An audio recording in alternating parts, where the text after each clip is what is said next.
Hey everyone, welcome to the channel. My name is Catherine.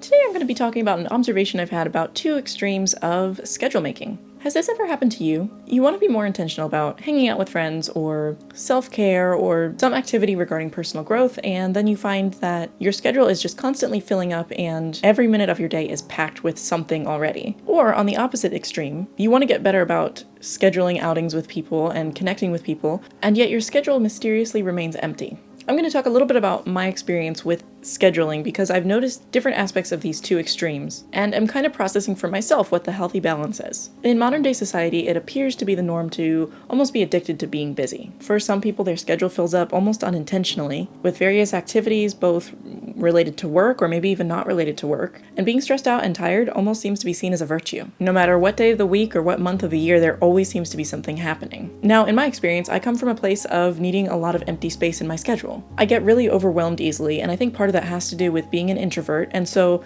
a lot of the activity in my life is actually internal. But sometimes that can lead to feeling lonely or overthinking. So just a personal story, I grew up being homeschooled, and the routine for a long time was I would get my homework done by, say, 9 a.m., and then I would have the rest of the day to just sit around and read books. And yes, there were periods of life that were busy, like sometimes I would do music lessons or summer camps, but generally speaking, I had a pretty empty schedule. The benefits to that involved being comfortable with just being alone. I could learn to enjoy my own company. I also was able to develop an active imagination, and I developed a strong sense of creativity from an early age. And a lot of times this manifested itself for me through music. So that was something that I definitely appreciated about having a lot of empty space. And I didn't really need much to be entertained because I could entertain myself with a book or with music or with just daydreaming. And the downsides to that involved boredom because I experienced a lot of that, and that also led to feelings of laziness. And I often wondered if I was just wasting time, but I didn't really know what else to do. As I got older, I also got stuck in my own head a lot, which led to a lot of overthinking and anxiety, and I would question the value of myself and the value of work. Because I did have so much empty time, I just kind of wondered what's the point of my existence? Now, in my adult life, I was exposed to the opposite extreme, especially even recently in the last couple of years where I was working a full-time job and then I was also in school full-time. So I would go straight from work to class and I would have to eat in between. And when I wasn't in work or in class, I would have to either do homework or spend my free time giving massages to people as part of my homework because it was massage therapy school. And so there were definitely benefits to that lifestyle as well. I learned to be efficient with my time. I accomplished a lot in 18 months. And there was a certain peace of mind that came from having a routine where I just didn't have to think about certain things like dinner or showering or things like that because I just had a set schedule of like, this is what I'm going to eat this day, this is how I'm going to structure myself. And so a lot of things I didn't have to think about because they were automatic. Now, the downsides to that was I was burnt out pretty much the majority of the time. I had a lot of anxiety and panic attacks just from not being able to rest, and so my body felt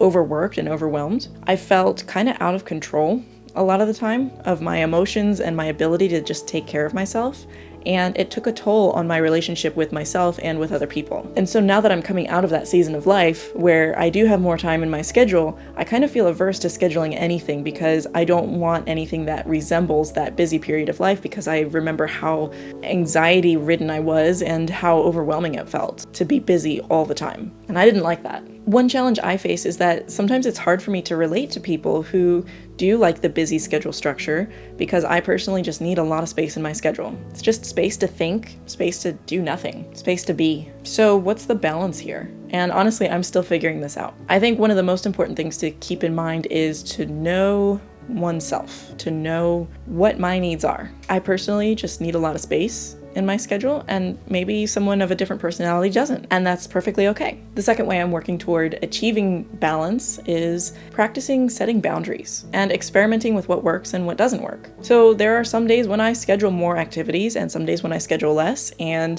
I like to try to keep track of how I feel and what feels healthy to me. And the third way I'm working toward achieving that balance, which I still need a lot of work in this area, but something I know would be beneficial is to develop a healthy support system. People who can offer feedback of what seems to be healthy or not healthy or working or not working. If I can develop a healthy support system of friends and colleagues and people around me who can support me in my journey, then that feels like a healthy way to help achieve the balance I'm looking for. Learning to thrive in adulthood often feels like swinging on a pendulum, trying to find balance between the extremes. And it takes practice to achieve that balance. Ultimately, I think my goal should be not whether or not to have a full or empty schedule. I don't want a full schedule, I want a fulfilling schedule. If you found those thoughts interesting, I would invite you to leave a comment on how you structure your schedule and what feels fulfilling to you in terms of scheduling. Thanks so much for watching, and I'll see you next time. Bye.